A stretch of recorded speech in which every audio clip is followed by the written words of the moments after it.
name is Lily Mansour. So I graduated uni last year, December 2024. During my duration of my program, I've been praying to God for a first class, and I've been working towards it as well.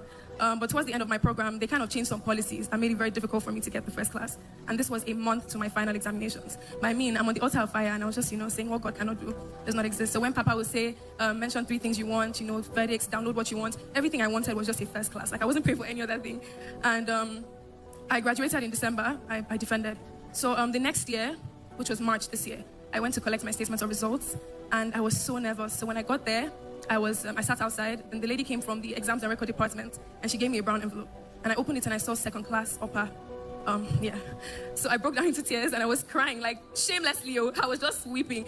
And I was like, God, why? I prayed, I worked for it. Everybody knows me. Once it's time for exams, I'm reading. I wasn't happy with this result at all, but I promise you, it didn't change anything. I mean, God is still God. I was still fellowshipping with God. I wasn't angry with God. Like, it was nothing for me, because I know that the thoughts he thinks towards me are good and not of evil. My HOD was trying to push for me. I wrote multiple letters, to be very honest.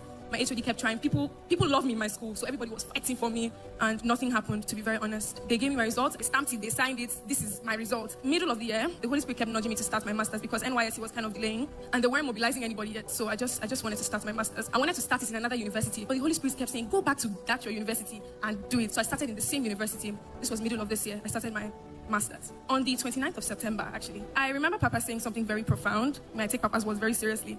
And this was 29th of September. He said, less than 48 hours to the end, God of the 11th hour, make a name for yourself. Less than 48 hours, less than 48 hours to the end of September. God of the 11th hour, God of the 11th hour, make a name for yourself in my life. I keyed into that, and I just kept, doing my thing as usual. I was thinking that God was going to do something entirely different. I don't know how to explain it. On the 29th of September, the email dropped, but I didn't check it. I checked it in October.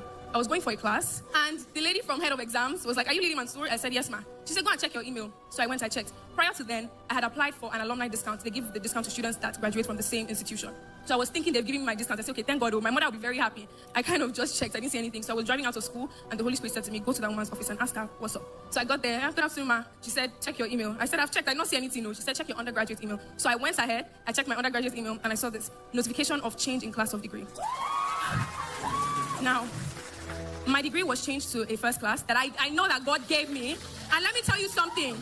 This is 10 months after I graduated, almost 1 year. I've started my master's. I've moved on with my life. But God said, I will give you double for your shame. So he gave me a first class, and he also gave me the best graduating student in the Department of Economics. What God cannot do! Thank you so much, my Streams of Joy family. Thank you so much, Pastor Jerry. I don't think you understand your impact on my life and my family's life. Not just praying for us. I look at you and I want to be a better person. I'm like, how does a man embody